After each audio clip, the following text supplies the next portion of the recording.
Welcome back students to the English class of 4th standard, and today we are doing the 32nd lesson, The Noble Monkey. Okay, त्याच्या आधी before that please subscribe the channel if you are new to the channel and share this video with your friends. And the playlist of 4th standard is given in the description box. Okay, तर सुरू करूया आत्ता हा lesson. Lesson number 32, The Noble Monkey. In a forest glade. ग्लेड म्हणजे जी मोकळी जागा असते जिथे झाडं नसतात, रान असतं पण झाडं नसतात, त्याला ग्लेड म्हणतात, forest glade. In a forest glade on the banks of river Ganga there was a tall shady mango tree. तर गंगा नदीच्या काठी, ऑन द बँक्स म्हणजे काठावर, of river Ganga there was a tall shady mango tree, म्हणजे मोठं झाड होतं आंब्याचं, ज्याच्यामुळे ते झाडामुळे खूप मोठी सावली पडायची खाली. ओके, खूप उंच होतं आणि खूप रुंद होतं आणि खूप मोठं होतं. Every year it bore big juicy mangoes that were very sweet to taste. दरवर्षी त्याला छान गोड टेस्टी आंबे लागायचे. ओके, रसाळ आंबे, ज्युसी. इट बोर म्हणजे ते द्यायचे, त्यांना लागायचे. Every year it bore big juicy mangoes, मोठे रसाळ आंबे, that were very sweet to taste, खूप गोड होते चवीला. In the forest there lived hundreds of monkeys with द्या किंग. तर त्या जंगलामध्ये शेकडो माकडं राहायची आणि त्यांचा एक राजा होता. देर लिव्ड हंड्रेड्स म्हणजे शेकडो, हंड्रेड्स ऑफ मंकीज, 100हून जास्ती मंकीज होते त्या रानामध्ये आणि त्यांचा एक राजा होता. The monkey king was bigger, stronger and also wiser than all other monkeys. तर तो राजा खूप हुशार होता, खूप स्ट्रॉंग होता आणि ताकदवर होता बाकी सगळ्या माकडांपेक्षा. वायझर म्हणजे हुशार, बिगर अँड स्ट्रॉंगर म्हणजे मोठा आणि शक्तिशाली, स्ट्रॉंगर म्हणजे शक्तिशाली, also wiser than all other monkeys. The monkey loved all the monkeys loved the mango tree for it spreading branches, cool shade and delicious fruit. तर त्या माकडांना ते आंब्याचं झाड का आवडत होतं, तर त्या आंब्याच्या झाडाची मोठी सावली पडायची कारण त्याच्या फांद्या खूप मोठ्या होत्या. Love the mango tree for its spreading branches म्हणजे पसरलेल्या फांद्या. ओके, कूल शेड त्याच्यामुळे खूप छान थंड सावली ते झाड द्यायचे. अँड डिलिशियस फ्रूट, डिलिशियस म्हणजे चविष्ट फ्रूट, फ्रूट कुठलं तर mango. They often played about on the tree and enjoyed eating the tasty mangoes. तरी माकडं नेहमी त्या झाडावर खेळायची आणि आंबे खायची, आंबे एन्जॉय करायची. Enjoyed eating the tasty mangoes. The king warned them. तर त्यांचा राजा एक दिवस त्यांना म्हणाला, don't let even a single mango fall into the river. तर ते गंगा जी वाहत होती, पाणी होतं शेजारी नदी, तर त्याच्यात एक पण आंबा पडू देऊ नका, असं राजाने त्यांना बजावलं होतं त्या सगळ्या माकडांना. तर का? If the current carries it down to the land of man, they will come here in search of the heavenly fruit and destroy the peace in this land. समजा तो आंबा जर पाण्यात पडला तर करंट कॅरीज म्हणजे if the current carries it down म्हणजे वाहत्या नदीबरोबर, वाहण्याच्या ओघामध्ये तो आंबा जर खाली गेला पाण्याबरोबर, कुठे तर to the land of man, जिथे माणसं राहतात तिथे जर तो आंबा गेला वाहत पाण्याबरोबर, तर ती माणसं इथे येतील. They will come here in search of heavenly fruit, म्हणजे ती माणसं आंबा सापडल्यावर ते आंबा कुठून आला हे शोधत शोधत इथपर्यंत येतील. हेवनली फ्रूट म्हणजे ते खूप छान सुंदर गोड फळ,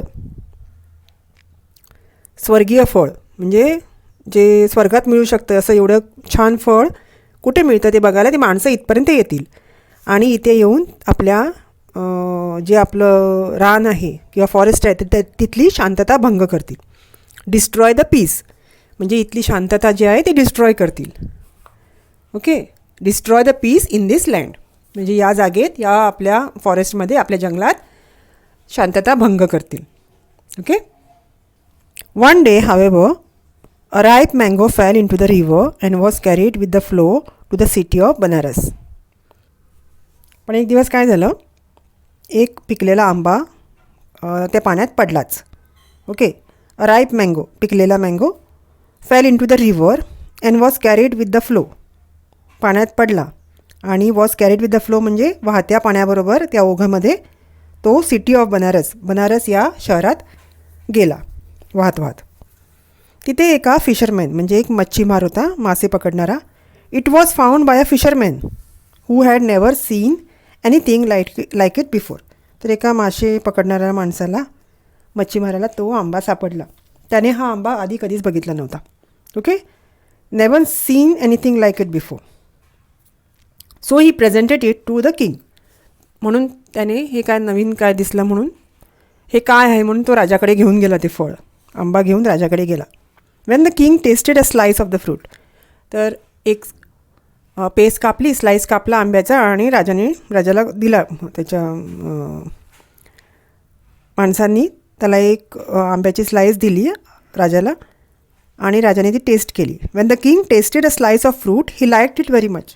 त्याला ती खूप आवडली टेस्ट. आंब्याची जेव्हा चव घेतली, आंबा खाल्ला, तेव्हा त्याला ती खूप आवडली. त्यांनी ती त्याच्या राणीला पण दिली आणि मिनिस्टर्सना पण दिली. त्याचे मंत्री जे होते त्यांना पण दिली. He shared it with his queen and ministers. They all loved its flavour and in the end it was decided that search party should be sent to find the tree that bore such divine fruit. तर सगळ्यांना तो आंबा खूप आवडला, खूप आवडला. त्याची taste खूप आवडली, त्याचा फ्लेवर खूप आवडला आणि शेवटी असं ठरवण्यात आलं, and in the end it was decided की एक सर्च पार्टी म्हणजे शोध पथक, आता शोध मोहीम काढायची की हा आंबा कुठून आणला. Search party should be sent to find the tree. ते झाड शोधायला एक सर्च पार्टी ठेवायची, शोधणारी माणसं ठेवायची. To find the tree that bore such a divine fruit. तर असं हे सुंदर फळ कुठे मिळतं, कुठल्या झाडावर मिळतं ते झाड शोधायला जायचं. तर a fleet of rafts sailed up the river. A fleet of raft, a fleet म्हणजे ताफा, ग्रुप. फ्लीट म्हणजे ग्रुप ऑफ रॅफ्ट्स म्हणजे काय, तर पाण्यातून वाहत जाताना एक बोट कशी असते, पण बोटीचा आकार नसतो, अशी प्लेन असते. लाकडं सगळी एकसंध बांधलेली असतात आणि असा प्लॅटफॉर्म कसा तयार केलेला असतो जो पाण्यावर तरंगतो, फ्लोट होतो, त्याला रॅफ्ट म्हणतात. लाकडाचा raft. Okay, a fleet of rafts sailed up the river म्हणजे माणसं त्या रॅफ्टवर बसली, एक ग्रुप सगळा रिव्हरमधून त्या बाजूला सेल करून गेला.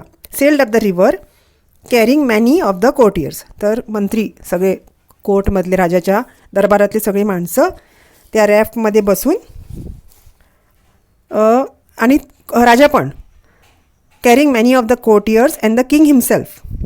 Okay, the fleet of rafts sailed up the river carrying many of the courtiers and the king himself. By and by the fleet of rafts reach the forest. तर हळूहळू ते सगळेजणं, तो ग्रुप त्या रॅफ्टवर बसून फॉरेस्टमध्ये पोचला. Reach the forest glade on the bank of river and also found the mango tree laden with fruit. तर सगळेजण त्या नदीकाठी पोचले जिथे ते झाड होतं. रीच द फॉरेस्ट ग्लेड, जिथे झाड होतं, जिथे जास्ती झाडं नव्हती, फक्त हे आंब्याचं झाड होतं नदीच्या किनाऱ्यावर. Reach the forest glade on the bank of the river, आणि तिथे त्यांना ते झाडसुद्धा दिसलं. Also found the mango tree laden with fruit म्हणजे ओतप्रोत भरलेलं, आंब्यांनी भरलेलं ते झाडसुद्धा, ट्री लेडन विथ फ्रूट, ते सुद्धा दिसलं. The king and the courtiers were overjoyed. तर सगळ्यांना खूप आनंद झाला. त्यांना जे पाहिजे होतं ते त्यांनी शोधून काढलं होतं. दे वर ओव्हरजॉयड म्हणजे खूप आनंद झाला त्यांना. Wien the Kings man notice the monkeys enjoying the fruit. तर राजाच्या माणसांनी ते माकडं जेव्हा आंबे खाताना त्यांनी बघितलं, monkeys enjoying the fruit. Okay, they were annoyed म्हणजे त्यांना खूप राग आला होता. मंकीज फ्रूट एन्जॉय करतायत, मंकीज फ्रूट खातायत आनंदाने, ते बघून त्या राजाच्या माणसांना खूप राग आला. दे वर अनॉइड म्हणजे खूप राग येणं. They decided to drive them away mercilessly. तर त्यांनी त्याला ठरवलं की त्यांना हाकलून लावायचं, सगळ्या माकडांना हाकलून लावायचं निर्दयीपणे. मर्सिलेसली म्हणजे काही दयामाया न करता त्यांना मारून ढकलून कसं पण हकलून द्यायचं. त्यांच्यावर अजिबात दया न दाखवता त्यांना मारून दरडावून तिथनं हकलून द्यायचं. They sent volleys of arrows. Volleys of arrows म्हणजे बाण सोडायला लागले त्यांच्यावर, माकडांवर. वॉलीज म्हणजे खूप ग्रुपमध्ये बाण, म्हणजे एकदम झुपक्याने बाण मारून त्यांना हकलवायचा प्रयत्न केला किंवा त्यांना इजा पोचवायची. They send volleys of arrows, बाण, to kill the monkeys and to scare them away for good. आणि त्यांना घाबरवून तिथनं पळून लावायचं, असं त्यांचा प्लॅन होता, म्हणून त्यांनी ते बाण सोडले होते. The monkey king swung to the other side of the river and ordered others to do the same.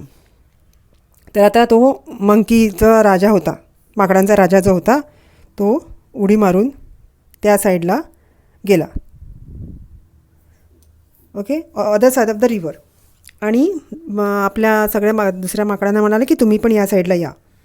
Ordered the others to do the same. Same म्हणजे तुम्ही पण या साईडला या, to the other side, come to the other side.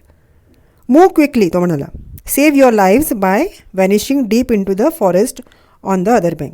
तर नदीच्या दुसऱ्या काठावर तुम्ही जावा आणि पळून जाऊन तुम्ही जंगलामध्ये लपून बसा. तो मूव क्विकली, तुमचा जीव वाचवा. Save your lives by vanishing deep. Vanishing म्हणजे गायब होणं, कुठे, जंगलामध्ये. Vanishing deep into the forest on the other bank. दुसऱ्या साईडच्या तुम्ही फॉरेस्टमध्ये एकदम गायब होऊन जावा, फॉरेस्टमध्ये पळून जावा. ही अर्ज्ड म्हणजे त्यांनी आग्रह केला, okay. However he soon realize that the river stream was too wide for others to follow. तर त्याला नंतर कळलं की नदी खूप रुंद होती. रिव्हर स्ट्रीम जी नदी होती ती खूप रुंद होती. त्या माकडांना पटकन उडी मारून त्या साईडला जाणं शक्य नव्हतं. तो राजा खूप स्ट्रॉंग होता म्हणून तो गेला. बाकीच्या माकडांना ते शक्य नव्हतं हे राजाने ओळखलं. Quick as lightning he did something very unusual. तर त्याला एक आयडिया सुचली. लाईटनिंग म्हणजे स्पार्क, त्याच्यात ट्यूब पेटली म्हणतो ना आपण, त्याला एकदम लक्षात आलं. Quick as lightning, as fast, लाईटच्या वेगाने त्याला एक आयडिया सुचली. He did something very unusual. त्याने काहीतरी वेगळं केलं, अनयुज्युअल केलं.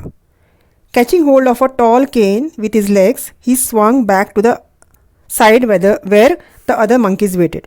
तर त्याने काय केलं, एका टॉल बांबूची केन असते, जे बांबू असतं ना मोठा शेतात लावलेले, ते बांबूला पकडलं पायाने आणि तो उडी मारून त्या साईडला गेला.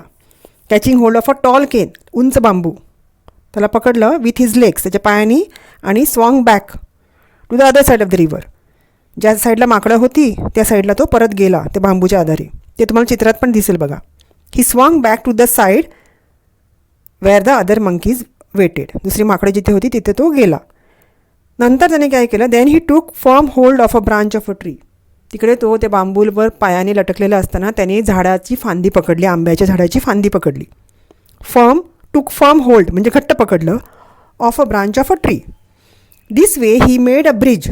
अशा प्रकारे त्यांनी एक ब्रिज तयार केली नदीच्या अक्रॉस, ओके, दोन्ही काठावर अशी ब्रिज तयार केली. He made a bridge across the river with his on strong body. तर तो बांबू आणि ते झाड ह्यांच्यामध्ये हाताने झाड पकडलं, पायाने बांबू पकडला आणि त्यांनी असं ब्रिज तयार केला. आणि बाकीच्या मंकीजना सांगितलं की माझ्यावरून आता तुम्ही त्या बाजूला क्रॉस करून जा या ब्रिजवरनं. चित्र बघितल्यावर तुम्हाला कळेल. The monkey king then ordered the monkeys to rush to the other side over his own body. तर माझ्यावरनं तुम्ही त्या साईडला जावा आता, असं त्यांनी सगळ्यांना ऑर्डर दिली. The monkeys lost no time in following his command. तर त्या माकडांनी काही क्षणाची विलंब न करता लगेच तसं केलं. त्याच्या अंगावरनं त्या साईडला जाऊ लागले. त्या मंकी राजाच्या अंगावरनं ते सगळी माकडं त्या साईडला गेली. The monkey king's body was being trampled. तर तो राजा माकड होता, त्याचं अंग ट्रॅम्पल्ड, बिंग ट्रॅम्पल्ड म्हणजे त्याच्यावरनं चालत गेलेले सगळे, तो तुडवला जात होता, okay. The monkey king's body was being trampled upon and bruised. आणि त्याला अशी खरोच येत होती, त्याला जखमा होत होत्या. And injured, okay. ब्रूज म्हणजे त्याला लागत होतं, त्याला दुखापत होत होती आणि त्याला इंजुरी पण होत होती. By rushing hordes of monkeys. तर आता हे झुंडच्या झुंड माकडं त्याच्या अंगावरून जात होती म्हणून त्याला हा त्रास होत होता. रशिंग होड्स म्हणजे पळणारी झुंड माकडांचा, okay. Group of monkeys, hordes of monkeys. But he did not waver. तरी पण तो टसचा मस हल्ला नाही. त्याला दुखत होतं तरी पण तो जागचा हल्ला नाही, तो तसाच उभा राहिला. ही कॅप्ट अ टाईट होल्ड, त्याने घट्ट पकडून ठेवलं हाताने झाड. ओके. ओव्हर द केन, पायाने त्यांनी ते बांबू पण पायाने घट्ट पकडून ठेवला. He kept a tight hold over the cane and the branch, फांदी पण पकडली आणि बांबू पण पकडला. Till the last monkey landed safely on the other side, शेवटचा माकड तिथे दुसऱ्या साईडला सेफली पोचेपर्यंत त्याने तो तसाच पकडून उभा होता. By then he was badly injured, एवढं सगळं होईपर्यंत त्याला खूप लागलं होतं, त्या राजा माकडाला खूप लागलं होतं. And had lost all his strength, त्याची सगळी शक्ती संपली होती, आता ताकद धरून राहण्याची ताकद संपली होती आणि तो खाली पडला, चक्कर येऊन खाली पडला. ही फेल डाऊन इन अ स्वून, स्वून म्हणजे थोडंसं बेशुद्ध अवस्थेत खाली पडला. The king of Banaras was watching this with amazement, तर तो बनारसचा राजा जो होता तो हे सगळं व्यवस्थित बघत होता आणि त्याला आश्चर्य वाटत होतं. विथ अमेजमेंट म्हणजे आश्चर्यचकित होऊन बघत होता. He was touched by the bravery and sacrifice of the great monkey king, तर त्याला तो असा संवेदनशील झाला, त्याला खूप इमोशनल झाला होता. टच्ड बाय द ब्रेव्हरी, त्याची शूरवीरता आणि त्याचा त्याग बघून त्याला खूप फील झालं. ओके. त्या माकड जो राजा माकड होता त्याचा ही शूरता आणि त्यांनी आपल्या इतर माकडांसाठी केलेली त्याग, ब्रेव्हरी अँड सॅक्रिफाईस, हे बघून तो खूप टच झाला होता, म्हणजे इमोशनल झाला होता. He asked his men to stop shooting arrows, तर तो खूप भावूक झालेल्या कारणाने त्याने सांगितलं आता तुम्ही त्या माकडांना मारू नका, ते बाण फेकणं त्यांच्यावर थांबवा, त्याच्या माणसानं सांगितलं. The unconscious monkey king was gently lifted from the bank, तर तो बेशुद्ध पडलेल्या माकडाला त्या राजाच्या माणसांनी हळूवार उचललं. Gently lifted from the bank of the river, काठावरून उचललं आणि placed on a couch near the king of Banaras, तर राजाच्या शेजारी एका काउचवर, एका छोट्याशा गादीसारखं बेडसारखं होतं त्याच्या काउचवर त्याला झोपवलं राजाच्या शेजारी. The king tried his best to revive the great ape, तो राजा सगळे प्रयत्न शुद्धीवर आणण्यासाठी सगळे प्रयत्न करत होता. त्या ग्रेट एप म्हणजे ग्रेट तो माकडाला एप म्हणतात, त्या माकडाला शुद्धीवर आणण्याचे सगळे प्रयत्न करत होता. After a while the monkey king slowly opened his eyes, तर थोड्या वेळाने तो माकड जागा झाला आणि त्याने हळूवार आपले स्वतःचे डोळे उघडले. Why did you sacrifice your on life in this way sed the king of Banaras, तर त्या बनारसच्या राजाने विचारलं त्या माकड राजाला की तू असा तुझा जीव का धोक्यात घातला. Why did you sacrifice your life in this way, अशा प्रकारे तू तुझं जीव धोक्यात का घातला. तर तो राजा माकड म्हणाला the monkeys are like my children, तर ती माझी सगळी मुलंच आहेत, हे जे सगळे माकडं आहेत ती माझी मुलं आहेत, मुलांसारखी आहेत. आय एम देअर चीफ, मी त्यांचा राजा आहे आणि त्यांचा गाईडसुद्धा आहे, त्यांचा मार्गदर्शकसुद्धा आहे. I am their chief and guide and it is my duty to protect them, आणि ही त्यांचं रक्षण करणं, त्यांचा जीव वाचवणं ही माझी ड्युटी आहे, ही माझं कर्तव्य आहे. दे आर नाव सेफ, ते आता सेफ आहेत आणि आता मी आनंदाने मरू शकतो. I die a happy death. I am glad I could do my duty, तर मी मेलो तरी चालेल पण मला माझी ड्युटी निभावलं मी, ह्याचं मला खूप समाधान आहे. मी माझी ड्युटी व्यवस्थित पार पाडली ह्याचं मला खूप समाधान आहे. So saying the great app closed his eyes for ever, असं बोलता बोलता त्या ग्रेट एप म्हणजे तो ग्रेट मंकी त्याने आपले डोळे मिटले कायमचे, म्हणजे तो मेला होता. Okay. Great app closed his eyes for ever. The king of Banaras never forgot the great sacrifice that he had witnessed, तर बनारसचा राजा हा इन्सिडंट आयुष्यभर विसरला नाही. त्याने जे ज्या माकडाचा त्याग बघितला होता, ही never forgot the great sacrifice that he had witnessed, जे त्याने पाहिलं होतं. ओके. तर हा लेसन झाला आहे फ्रेंड्स, तुम्हाला समजलंच असेल व्यवस्थित. परत एकदा ऐका आणि तुम्हाला काय प्रश्न असेल तर कमेंट बॉक्समध्ये कमेंट करा.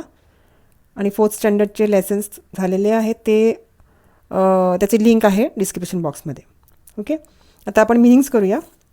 ग्लेड म्हणजे an open space of clearing in the forest. Okay. फॉरेस्टमध्ये झाडं असतात नेहमी, पण एखादी जागा असे जिथे झाडं नसतात, फॉरेस्टमधली एखादी जागा, त्याला ग्लेड म्हणतात. डिलिशियस म्हणजे तुम्हाला माहिती आहे tasty with a pleasant taste or smell. Heavenly म्हणजे हिअर इट मीन्स वंडरफुल, खूप छान. डिवाइन म्हणजे देवदेवता जसे असतात, divine, of gods or goddess. Okay, god or gods. Here it means excellent. Laden with fruit, with great quantities of fruit on it. म्हणजे झाड ते लेडन विथ फ्रूट म्हणजे झाड ते फळांनी ओतप्रोत भरलं होतं. मर्सीलेसली म्हणजे दयामाया न दाखवता, without any mercy or pity. Volleys of arrows, volleys of arrows म्हणजे many arrows sent or shot at the same time. म्हणजे एकाच वेळेला झुपक्याने बाण फेकले गेले, त्याला वॉलीज ऑफ एरोज म्हणतात. एरोज शूट करतात एकाच वेळेला, 10-15 खूप बाण एकत्र घेऊन शूट केलेलं त्याला वॉलीज ऑफ एरोज म्हणतात. व्हॅनिशिंग म्हणजे डिझअपिअरिंग, गायब होणं, गोईंग अवे. स्वून म्हणजे फेंट, चक्कर येणं किंवा अनकॉन्शियस होणं. When a person swoons, he or she is not able to see, feel, hear, touch, move etcetera. Okay, तेव्हा दिसत नाही, फील होत नाही, टच होत नाही, हलता येत नाही. ओके, त्याला स्वून होणं म्हणतात. आणि रिवाईव्ह म्हणजे ब्रिंग बॅक टू लाईफ, परत जागं करणं, जिवंत करणं. ओके, तर okay students, for now I will be back with the next video with the next lesson. Till then, take care and bye bye.